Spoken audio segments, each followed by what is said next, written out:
Como habíamos conversado en las clases anteriores, la digestión empieza en la boca, ¿verdad? ¿Ya?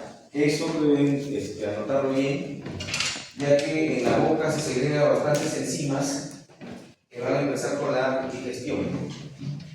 Amilasas, lipasas también, enzimas proteolíticas que van a ingerir carbohidratos, que van a ingerir principalmente carbohidratos. Ahí empieza la digestión de los carbohidratos. ¿A través de qué? De la saliva, ¿no? ¿Y quién va a segregar la saliva?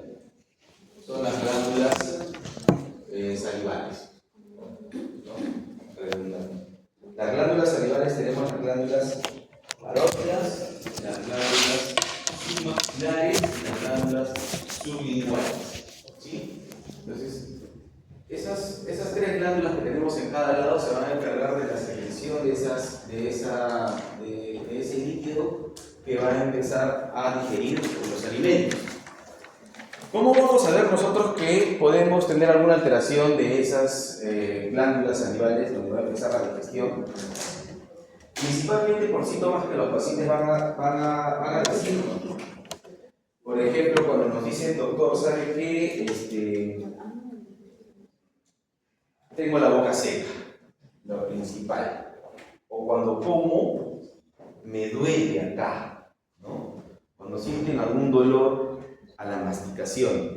Se puede confundir mucho con un trastorno de la articulación temporomandibular, que ya es un problema más de hueso, de la articulación, de problemas de cabeza y cuello, o netamente odontológicos, ¿no?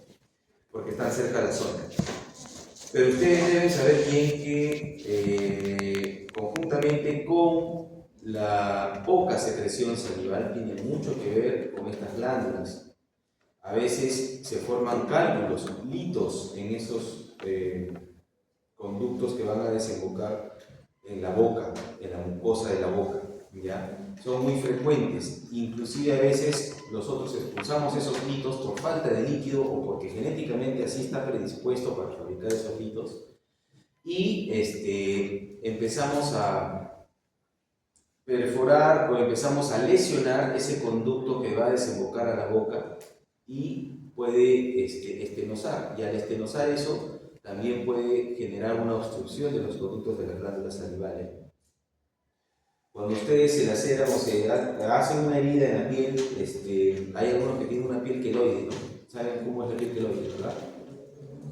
Se hace una herida y queda una cicatriz con un bulto.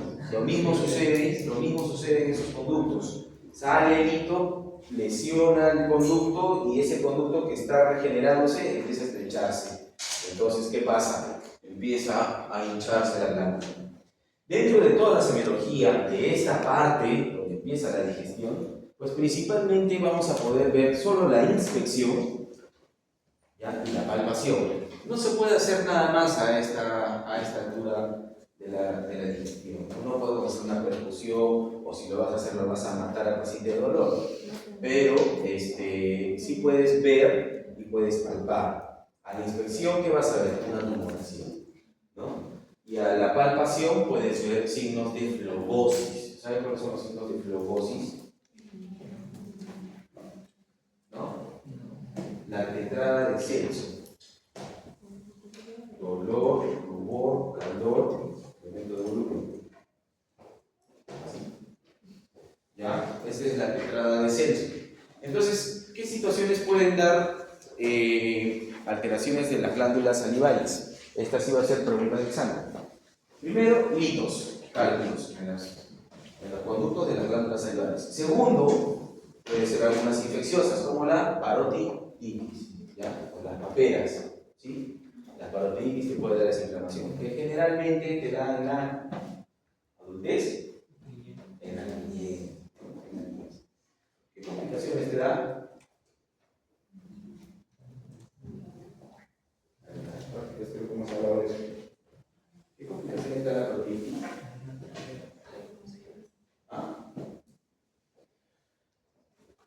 En los niñitos, ¿qué te puede dar?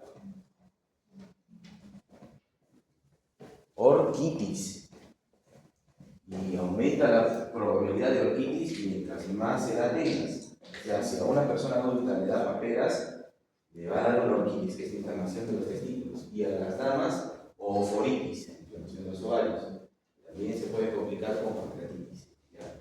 Pero si vemos un aumento de volumen de las glándulas salivales, sobre todo de la parótida, a una persona adulta mayor, eso ya no es una parótiditis, está más pegado a un cáncer, a un tumor. Entonces tenemos patologías de la glándula, de las glándulas salivales, ¿no? Tenemos a la cabeza los litos, tenemos la parotiditis, tenemos el cáncer, ¿ya? Semiológicamente, dolor, ¿ya? Aumento de volumen, signos de flebosis, principalmente eso. ¿Qué va a estimular que nosotros segreguemos más saliva? Los sentidos, ¿no? Los sentidos, ¿ya? Todo lo que es olfatorio y todo lo que es visual. Ustedes tienen hambre y ven un suculento plato, van a saludar. O si empiezan a oler, también van a saludar, ¿ya? Cuando ustedes ingieren algo agrio o un cítrico, también van a saludar, ¿ya? Entonces, en personas que, por ejemplo, tienen un hito tratado ahí y empiezan a tomar una limonada, comer una mandarina, van a segregar más secreción de sus glándulas y por lo tanto, como hay una obstrucción ahí, van a sentir dolor, ¿ya? Dolor. Bien, una vez que pasan toda esa parte de las glándulas salivales, ¿con qué nos topamos? Mastican todos los dientes, etc. De glúteos. ¿Y a dónde pasa ese bolo? Al esófago. ¿Y qué es el esófago? Es parte del tubo digestivo que conecta la boca al estómago, ¿no? Entonces, más que nada es un pasaje, ¿ya? Va de la boca al estómago. Los síntomas principales que te pueden dar el esófago, ¿ya? Anoten, ¿no? Esto sí va a entrar en el examen. Primero ya hemos dicho, la disfagia, lo hemos comentado antes, la odinofagia, ¿ya? Y la pirosis. También tenemos la regurgitación, también tenemos el vómito, ¿no? Pero esos tres síntomas son los principales, ¿ya? Disfagia, odinofagia y pirosis. Yo les voy a preguntar qué significa cada uno, lógicamente hablando, ¿ya? La disfagia es la dificultad para deglutir. Se te hace difícil pasar los alimentos. La odinofagia es el dolor al deglutir y la pirosis es el ardor. Es un ardor que ustedes sienten retroesternal, ya como una quemazón. Patologías frecuentes del esófago tenemos divertículo de Seneca. ¿Alguna vez han escuchado eso? ¿No? ¿Saben qué es un divertículo? ¿No? Ya. Un divertículo es como una prominencia que sobresale del tubo digestivo. Imagínense el tubo, el esófago, ¿no? Y eso sucede no solo en el esófago, sucede en el colon, en el intestino, etc. Es un tubo que tiene mucosa dentro. En las láminas está muy bien.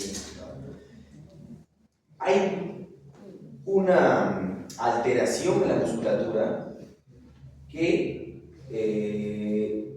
un pedacito de ese músculo sobresale. Se sale como un globito al costado, como una tetita al costado, como un globito al costado. Así. ¿Sí? ¿Me dejo explicar? Un tubito así y una tetita hacia el costado. Que ahí puede almacenarse alimento.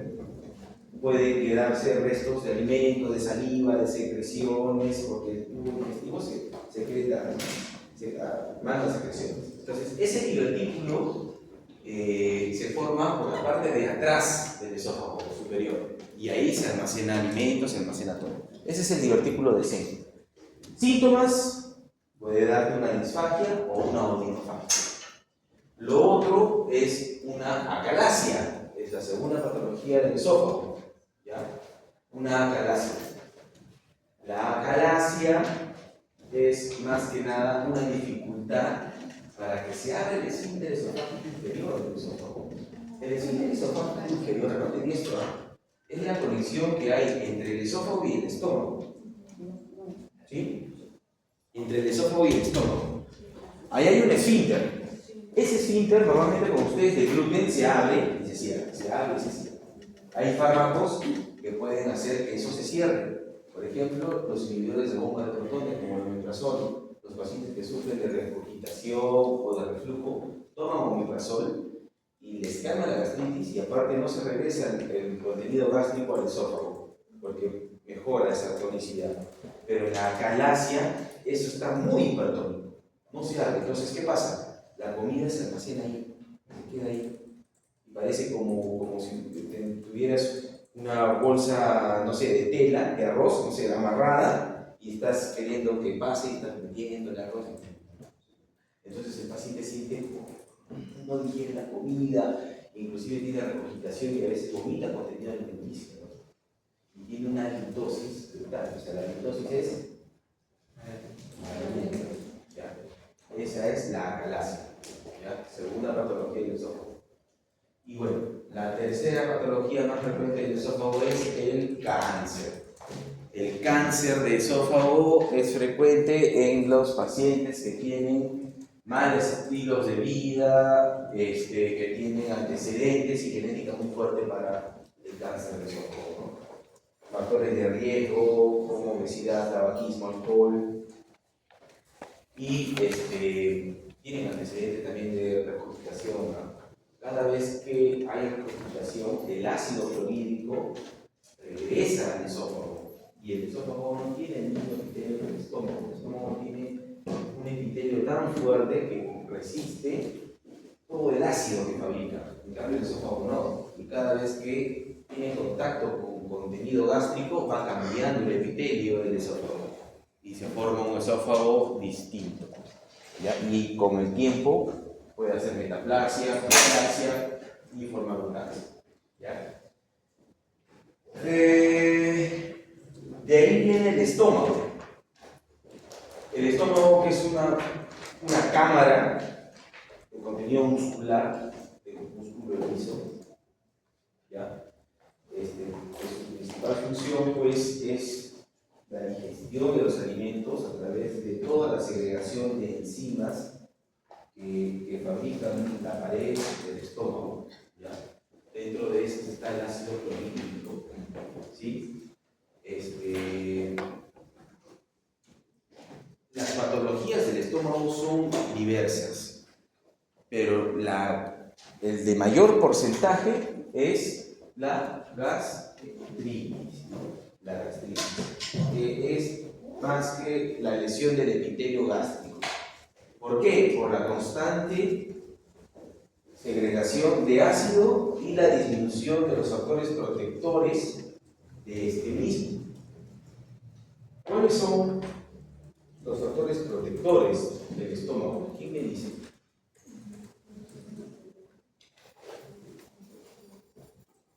Cuando les dejé leer fármacos o alguien me parece que te llegó a los... En la vía de la ciclooxigenasa se dice que es cardioprotector y hepatoprotector. La prostaglandina 3 más que todo. Así es, las prostaglandinas. Las prostaglandinas. ¿Qué más?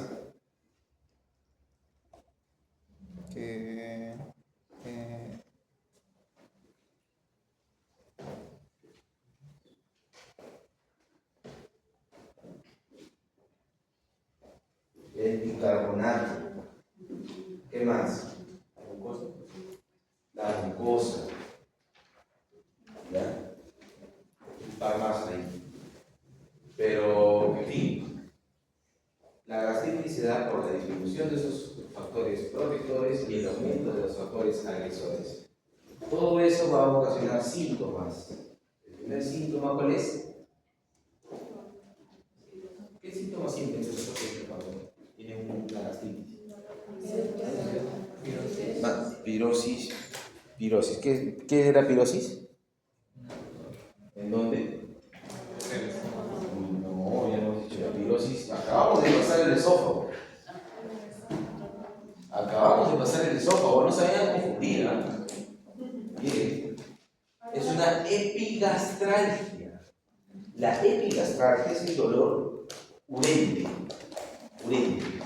Urente quiere decir quemazón, quiere decir ardor. ¿Ya? Si el paciente dice, o sea, que siento que me arde de acá. Anotas, epigastralgia. Señor, señáleme dónde le duele. Acá. Siento que me arde. Pirosis. ¿No? Si es abuelito, los otros siento que me arde. Eso es una otra cosa. ¿Ya? Pero viene una joven mujer se queda cuando como que me diciendo que me arde. Eso se llama pirosis. Si te señala en la boca del estómago o debajo de la apéndice hipoides, ese es epigastralgia. Ese es el dolor tipo ardor en la boca del estómago y está muy relacionado con la enfermedad péptica, la gastritis. ¿Ya? Y tiene mucho que ver con la forma de inicio, cómo aparece, cómo se desencadena, ¿ya? Que atenúa esos síntomas, ¿sí? Si nosotros vemos que en ayunas ese dolor se hace más prominente, probablemente sea un problema de gastritis tirando más para el duodeno, que es ya la parte final del estómago. Pero si es cuando ese dolor se presenta cuando uno ingiere la comida, posiblemente el daño o la lesión está en el cuerpo del estómago, ¿no? Entonces tiene mucho que ver la localización de la gastritis con la forma y las características del dolor, ¿ya? Ahora, algo más grave que la gastritis, ¿cuál es? Úlceras. La úlcera. ¿Qué es la úlcera? Es una irregularidad en la mucosa, hace que dañe el líquido del estómago, que normalmente es regulado por la mucosa. Esta vez sí va a dañar el estómago y lo va a quemar. ¿Y qué diferencia hay con la gastritis? De lo que me has explicado. Es un daño de la mucosa. ¿Qué diferencia hay de la úlcera y la gastritis? Es que la úlcera sangra. La úlcera ya es un sangrado. O sea, tú haces la endoscopía y ves ahí un borboteo. Sangre. Tienes que entrar y con crioterapia, con frío, lo cauterizas. ¿Ya? La úlcera es sangrante, siempre va a ser sangrante. Y hay grados de úlcera. Por escudo. Entonces la úlcera es un dolor más agudo. La úlcera es un dolor como que te están apuñalando, como que si te incrustara un cuchillo en el estómago. Esa es la úlcera. Abrupto. Y puede o no llegarse con vómitos sanguinolentos, ¿ya? ¿Sí? Y también puede haber otros síntomas. ¿Cuál es? Cuando defecan. ¿Ah? Ese sí, pero ¿cómo se llama? Las heces negras, así como la mochila. Melena, así es. Muchos confunden, sí doctor, he defecado y es oscuro, inclusive el paciente toma foto. Y siempre es oscuro, ¿no? Pero oscuro no quiere decir melena. Melena es así, o sea, melena es negro, así como brega, así es la melena. Inclusive, cuando viene el paciente a tu consulta y te dice, doctor, estoy defecando negro, así sí. Entonces, prende el foquito, tómale signos vitales. Si a eso encuentras una presión baja, ¿ya? Y también encuentras una frecuencia cardíaca por encima del valor normal o con tendencia a la taquicardia, o sea, 90, 100, ya te fregaste. Tienes que hacerle un tacto rectal, ¿ya? Y con eso mandarlo a emergencia. ¿Sí? Porque probablemente esté con una hemorragia digestiva alta activa. Ya, activa, o sea, está sangrando el estómago. Y si no calman y no cauterizan ese sangrado, se va a morir el paciente. Se muere. ¿Ya? Entonces, siempre una bandera roja o red flag, como lo ponen en los textos, es si es que el paciente está como haciendo melena, porque el paciente te puede decir, es negro, no es negro, y no es negro. Para eso tienes que hacerle el tacto rectal. Y puedes hacerle también la prueba con el agua oxigenada. Cuando hay una herida, cuando hay una herida, hay un borboteo del agua oxigenada. Tú curas cualquier herida donde hay sangrecita y metes un poco de agua oxigenada. Pero si tú pones en tu mano el agua oxigenada, no pasa nada, porque no hay herida. Con el oxígeno y el glóbulo rojo hace una reacción química. Entonces, si tú le haces el tacto rectal al paciente, o sea, si ves negrito, le metes el agua oxigenada y borbotea, ya, ahí ya sangre. A veces ni siquiera es necesario meterle el agua oxigenada, simplemente ves y... es típico. Ya. Esa es la úlcera. Y también existe algo peor que eso. ¿Cuál es? No. Bueno, sí, también, ¿no? Pero algo más agudo, porque el cáncer es crónico. Es la perforación gástrica. O sea, recuerden, la gastritis es un daño. La úlcera es como que me corten y está sangrando mi mano, ¿no?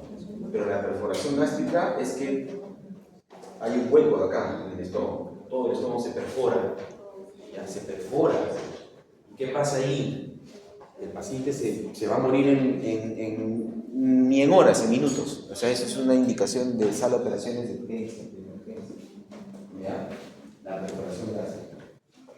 Sucede en pacientes que ya tienen accidentes de úlcera, o pacientes que ya tienen un cáncer gástrico. Y como el cáncer gástrico vuelve los tejidos friables, se perforan. ¿Saben qué es friable, no? ¿No? ¿No saben qué es un tejido friable? Ustedes agarran un pedazo de carne, ¿no? Pum, una chuleta. Y la quieren unir a otra chuleta. Agarran un hilo y empiezan a coser. Agarra bien. Pero si ustedes agarran esa carne y la ponen a sancochar, la sancochan 2 o 3 horas, y la quieren unir, ¿qué hacen? La cosa, el hilo se rompe la carne. Es un tejido friable, es un tejido casi débil, muerto. Ese es un tejido friable. Entonces, las infecciones severas, como la apéndice, perforado, vuelve todo el tejido aledaño friable. El cáncer vuelve el tejido aledaño friable.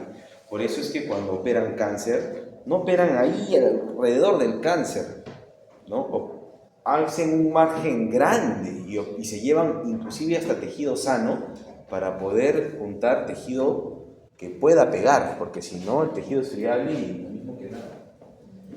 ¿Ya? Entonces eso con el estómago. Y el otro caso pues el cáncer. Entonces, ¿cómo vamos a ver estos síntomas en los pacientes? El dolor, la epigastral. Cuando ustedes vean a los pacientes que se quejan abruptamente, sobre todo si es un paciente adulto mayor con un dolor brusco en el abdomen, pregunta de examen, ese es un cáncer. ¿Ya? Si es un dolor gástrico abrupto posterior a una ingesta alcohólica, es una gastritis alcohólica. Si es un dolor después de un atracón de comida, es una gastritis aguda, ¿no? Entonces, tiene mucho que ver qué circunstancias y la edad del paciente. Pero si ustedes le dicen, señor o señora, ¿desde cuándo le duele el estómago? Y no te puede definir, y eso lo dice en el libro de Suros, no te puede definir bien cuándo le ha dolido, probablemente esa gastritis, ese dolor abdominal es causado de una gastritis, ¿no? Es causado por una gastritis. Y es una gastritis más emocional. Vuelvo a repetir, la gastritis está muy relacionado con la parte psicosomática, ¿ya? El cerebro manda al estómago. El tubo digestivo es el segundo cerebro. Después del cerebro, el órgano más inervado es el tubo digestivo. Tiene más nervios después del cerebro. ¿Sí? Cuando estás estresado, te duele el estómago. Cuando estás estresado, te da diarrea. Cuando tienes miedo, sueltas el esfínter. Sé de miedo. ¿Verdad? Entonces, todo está controlado por el cerebro. ¿Sí? Ya. Sigamos más abajo. Después del estómago viene el intestino delgado. ¿Ya? Bueno, el intestino delgado es el órgano más largo que hay, ¿ya? Aproximadamente entre 12 a hasta 6 metros, se divide en 3 porciones, ¿ya? Duodeno, yeyuno e ileum, ¿ya? El duodeno es la parte que está más próxima, la más cerca del estómago, ¿sí? ¿Ya? Y en su segunda porción del duodeno es donde recibe todos los líquidos del páncreas y de la bilis y del hígado, ¿no? Que todavía no hemos hablado de eso. El yeyuno, el duodeno, yeyuno e ileum, pues tienen ¿qué función? Principalmente, ¿qué función del bolo alimenticio? Absorción de nutrientes. Principalmente es esa, absorción de nutrientes. Enfermedades del intestino delgado bien raras en nuestro país, son bien raras. Pero existe una enfermedad de Crohn, colitis ulcerosa. Generalmente en las personas extranjeras hay más, pero son de difícil diagnóstico, ¿no? Cuando tú quieres diagnosticar alguna patología del intestino delgado, en realidad, semiológicamente hablando, se camufla y se puede confundir con otros órganos. La endoscopía no llega hasta ahí, la colonoscopía tampoco llega hasta ahí. Entonces tienen que hacer radiografías contrastadas. Para el intestino delgado, la palpación, puedes tratar de palpar, percutir, etc., pero no hay mucha evidencia de que eso te pueda ayudar a diagnosticar o aproximarte a un diagnóstico del intestino delgado. Entonces, ¿qué hay? La radiografía con contraste, ¿ya? Ojo, eso apunte, y luego las cámaras gástricas, que son unas píldoras de glutes, y tienen una cámara que va tomando fotos. Al final la defecas y tienen un chip, y con ese chip puedes ver con video todo el recorrido de eso. Y ahí puedes ver las imágenes de tu intestino delgado.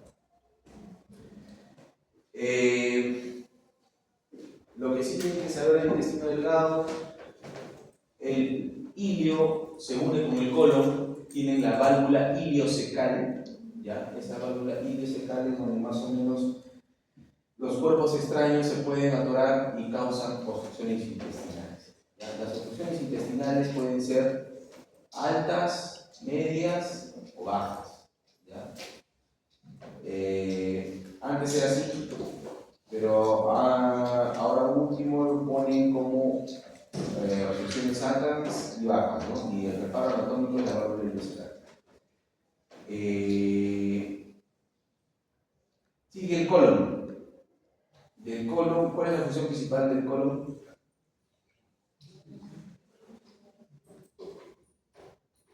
Formar las. Ya, pero ¿cómo forman las heces? Haciendo que.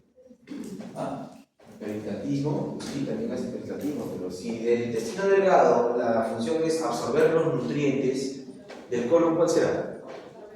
Absorber el agua, ¿ya? El agua, principalmente el agua. Así es que cumple una función muy importante el colon, ¿ya? Tenemos el colon ascendente, transverso, descendente, pulmones y llano. Las principales patologías del colon tenemos en primer lugar en su forma, en las diapositivas estaba el dólico colon, el megacolon y el dólico megacolon, que son más que nada, el dólico es largo, un colon largo, y el mega es un colon grande, y a veces la mixtura de los dos, que generalmente te da embalonamiento, disconfort, flatulencia, ¿no? Etc. Lo otro que te puede dar, que es la segunda causa principal de hemorragia digestiva baja, es la diverticulosis, ¿no? Hablamos de divertículos de Zenker, en el esófago, pero la diverticulosis en el colon son como apéndices más chiquititos, pero un montón en el colon. Y sí se asemeja a lo que alguna vez les dije cuando compran sus electrodomésticos y hay cositas para apretar, ¿no? Como globitos, igualito. Así todo el colon está tapizado. Todo el colon, ¿ya? O gran parte del segmento del colon. Entonces, esos divertículos sangran. ¿ya? Y el paciente va, defeca y sangre. Piensan que puede ser un cáncer, etcétera, pero cuando hacen la colonoscopia, diverticulosis. Indicación, operar. El síntoma principal es la hemorragia digestiva, la hematopequesia. ¿Ya? Ese es el síntoma principal. Lo otro es los pólipos, pero de los pólipos en realidad no dan muchos síntomas. Los pólipos son lo mismo que el divertículo, pero para adentro.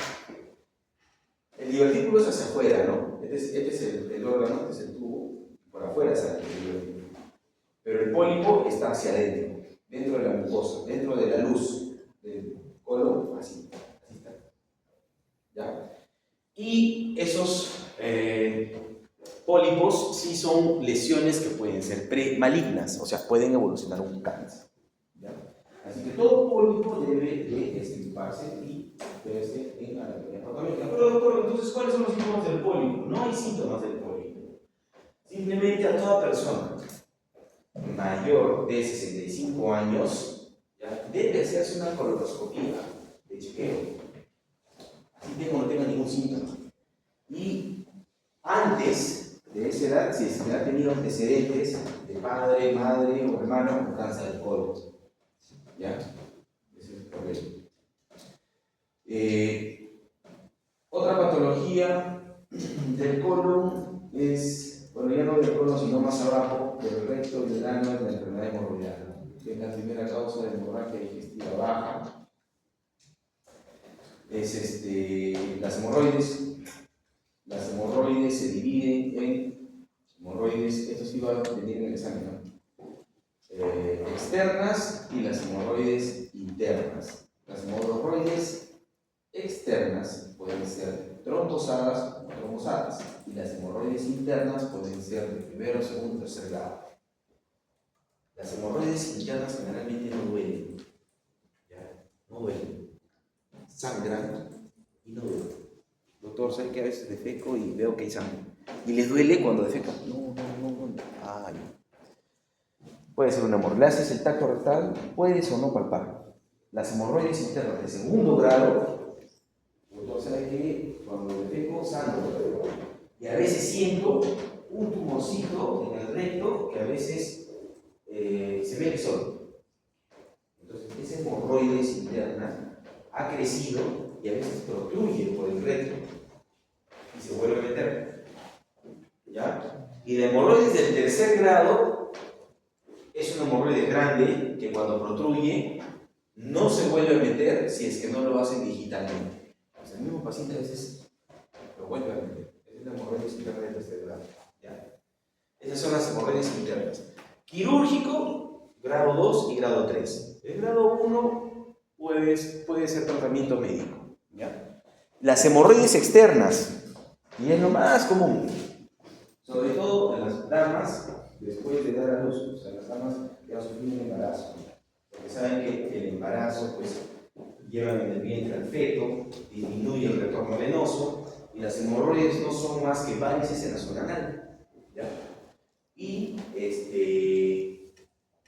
generalmente las hemorroides al momento de defecar pueden lesionarse, ya pueden romperse y pueden sangrar.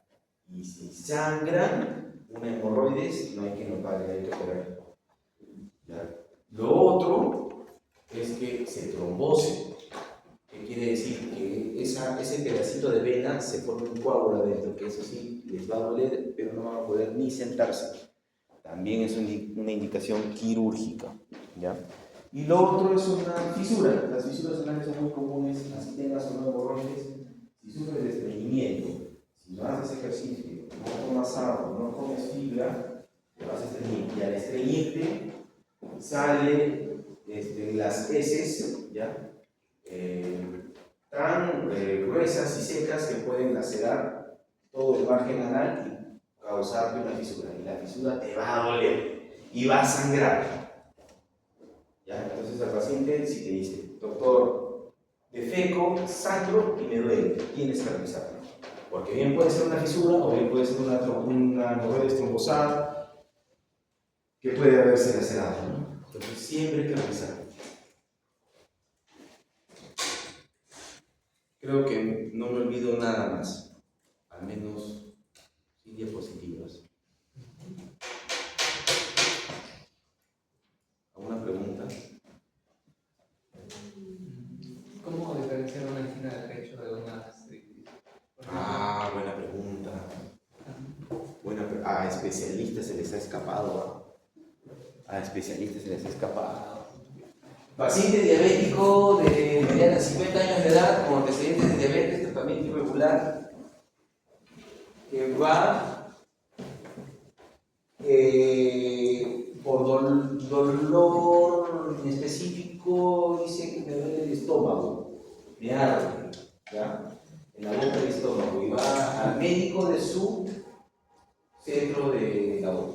El médico del centro de labor va, lo examina, le dice, ¿sabes qué es una gastritis? Le da omeprazol y se va. Y el paciente nota que cada vez que va a hacer actividad física le vuelve a doler. ¿Ya?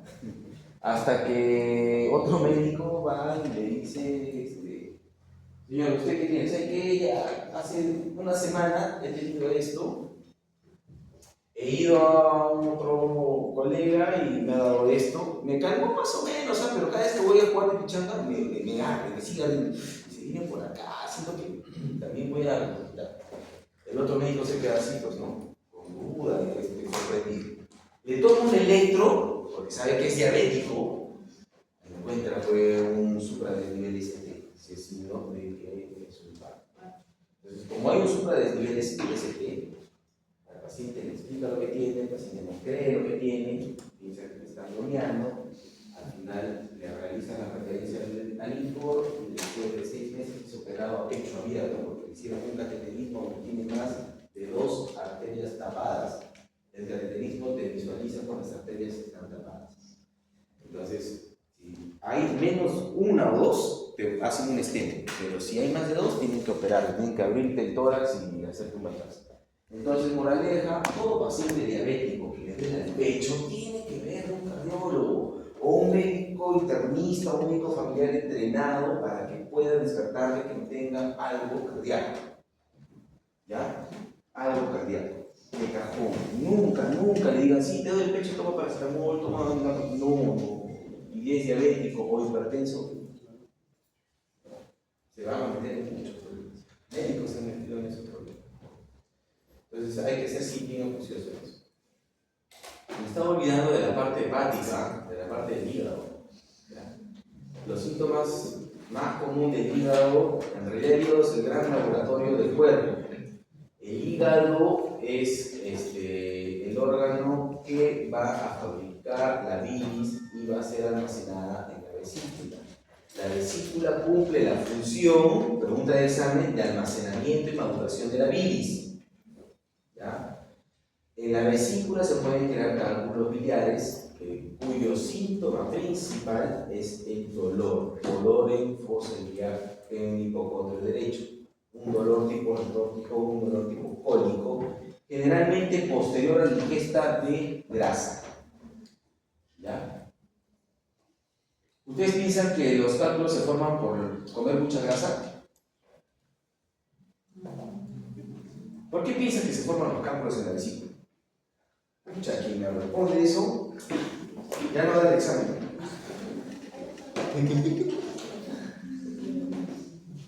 ¿No? Algún valiente. ¿Por qué se forman los cálculos? A ver.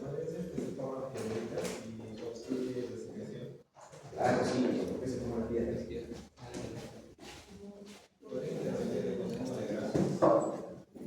El mucho consumo de grasas. Todos piensan eso, ¿no?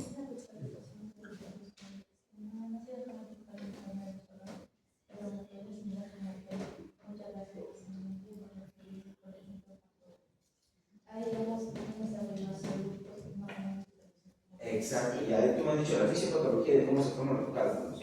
Está bien, pero el detalle es que la vesícula biliar funciona cada vez que uno come su chicharroncito, que uno come su parrilladita, que uno come su mayonesita, que uno come su salchipapita, ¿no es cierto? Porque está lleno de grasa.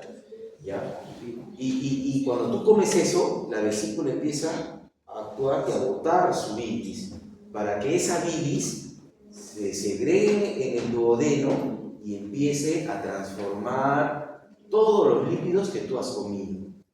Y tu organismo y tú te sientas bien, puedas metabolizar esas grasas, etcétera, etcétera. Así se ha fabricado, para eso existe la vesícula. Pero cuando tú haces mal uso de tu dieta, empiezas a comer demasiado, después haces dietas, dejas de comer grasa, porque quieres bajar de peso. ¿Qué pasa cuando ya no consumes grasa? La vesícula ya no va a trabajar, ¿verdad? No va a trabajar, ¿cierto? Si no comes grasa, la vesícula no va a funcionar. Y si tiene bilis la vesícula ahí, ¿qué va a pasar? ¿Qué pasa cuando tú agarras una botella de agua del caño y la dejas ahí reposando 3 meses? Tu dieta está 3 meses. Sedimenta, ¿no? Se forma ahí, como tú dijiste, solutos, ¿no? ¿Y qué pasa con el tiempo? Viene un ecografista, oye, vas a limpiar, te dice, ¿no? Después de 10 años, viene otro, oye, tienes un cálculo, porque con el tiempo has fabricado cálculos, ¿no? Entonces, eso tiene que ir, venir, ir, venir, ir, venir, y funcionar de una manera saludable. Con esto no te digo que tienes que comer grasa siempre, o sea, la idea es, sí, comer grasa siempre, sí vas a tener que comer grasa porque es parte de tu nutrición. Tu dieta tiene que estar en base a carbohidratos, proteínas y grasas, y eso es lo normal, pero todo tiene que ser de forma equilibrada. Cuando tú le metes más carbohidratos y más grasas que proteínas o fibra, etc., entonces ahí empieza un desbalance, y cuando tú después quieres reivindicar eso, tomando acciones bruscas, empiezan otro tipo de desbalances que a la larga te puede llevar a consecuencias o enfermedades como estas, ¿no? Entonces todo tiene que estar en los cálculos, si son de un tamaño más pequeño, es más peligroso porque puede salir de la vesícula, irse al conducto colédoco y bloquear el conducto colédoco, ¿no? Y eso te va a causar una coledocolipiasis, ¿ya? Si es grande, no va a salir, se va a quedar en la vesícula, se va a estancar, ahí va a empezar a querer botar ese cálculo, se va a quedar en el vacinete, pero se va a hinchar la vesícula y eso va a crear una colecistitis. Pero si ya ese cálculo es más chiquitito, sale de la vesícula, pasa el conducto colédoco y se puede ir al páncreas. Y el páncreas ahí produce una pancreatitis. La pancreatitis es mortal. La pancreatitis te puede matar. Te lleva a la UCI. Y si no te tratan a tiempo, no tienes un buen manejo, te puedes morir. ¿Ya? Entonces los cálculos a la vesícula se operan, siempre, siempre. No hay hierbita, endoscopía, que el mate de mi abuela, no. Ahí te tienen que sacar la vesícula, toda la vesícula. ¿Ya? Lo mismo sucede con los pólipos. Los pólipos también te tienen que sacar. Tanto los cálculos como los pólipos están sujetos a un porcentaje de predisposición para cáncer de vesícula. Es otro criterio también para sacarse. He conocido pacientes que han muerto de bolitos viejitos con su vesícula ahí, con cálculos de... ¿ya? Pero la indicación es esa, así que si usted decide no operarse, está bien, no se van a operar, pero se la juegan, ¿no? Son gente joven, saludable, ¿por qué no operarse la vesícula? ¿No? Es una operación ya no tan riesgosa que se hace cada rato en los hospitales de esta ciudad. La hacen ambulatoriamente también en clínicas, entonces es una operación relativamente segura. Y para qué arriesgarse quedarse con la vesícula. Ahora, doctor, ¿qué me recomienda? Mi abuelita de 92 años le diagnosticaron cálculos al... No, ya, pero tenés que ir a operar la señora. Que viva el nombre de la Doctor, yo he escuchado que le indican para los cálculos días un probachoel. Le indican de todo, hermano. La indicación es que no hay otro. Tú revisas todos los textos de cirugía.